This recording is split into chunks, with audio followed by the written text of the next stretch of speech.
EPFO ने दी बड़ी राहत। अब क्लेम सेटलमेंट में नहीं होगी झंझट। आ रहा नया सिस्टम। नया सिस्टम आ जाने के बाद किसी भी मेंबर को नौकरी बदलने पर मेंबर आईडी के ट्रांसफर की आवश्यकता नहीं होगी। वहीं नया अकाउंट भी खुलवाने की आवश्यकता नहीं होगी। वेबसाइट पहले से ज्यादा और सुविधाजनक हो जाएगी। कर्मचारी भविष्य निधि संगठन ने अपने सदस्यों के लिए एक बड़ी खुशखबरी दी है। अब लोगों को क्लेम सेटलमेंट में दिक्कत या फिर किसी अन्य समस्या से नहीं गुजरना पड़ेगा, क्योंकि केंद्रीय श्रम और रोजगार मंत्रालय एक नया आईटी सिस्टम लेकर आ रहा है। केंद्रीय श्रम मंत्री मनसुख मंडाविया ने बुधवार को कहा कि कर्मचारी भविष्य निधि संगठन ईपीएफओ अगले 3 महीनों के भीतर नई सूचना प्रौद्योगिकी आईटी सिस्टम पर ट्रांसफर हो जाएगा। ऐसा होने के बाद क्लेम करने और बैलेंस चेक जैसी चीजें और सरल हो जाएंगी। ईपीएफओ इसके लिए नया आईटी सिस्टम 2.01 लॉन्च करने की भी तैयारी कर रहा है।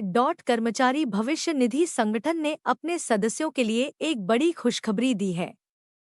अब लोगों को क्लेम सेटलमेंट में दिक्कत या फिर किसी अन्य समस्या से नहीं गुजरना पड़ेगा, क्योंकि केंद्रीय श्रम और रोजगार मंत्रालय एक नया आईटी सिस्टम लेकर आ रहा है।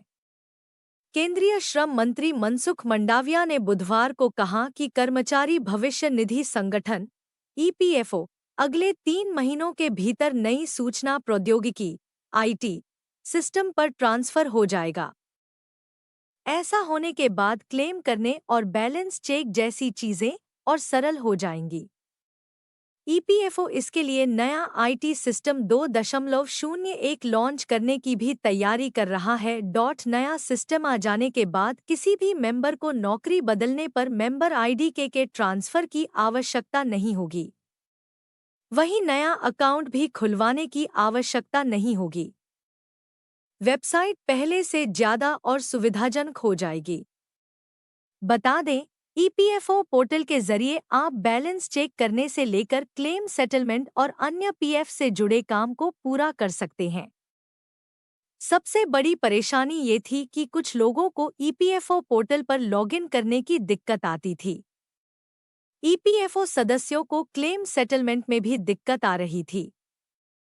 सर्वर स्लो होने के कारण वे अपने पैसे क्लेम नहीं कर पा रहे थे। ईपीएफओ पोर्टल पर क्यों आ रही दिक्कत?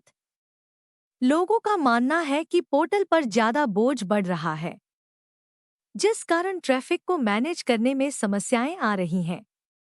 अभी जिस आईटी सिस्टम पर ईपीएफओ काम करता है उसकी कैपेसिटी बहुत कम है। अब ईपीएफओ नया आईटी सिस्टम लेकर आ रहा है। 3 महीने के अंदर ये सभी समस्याएं दूर हो जाएंगी।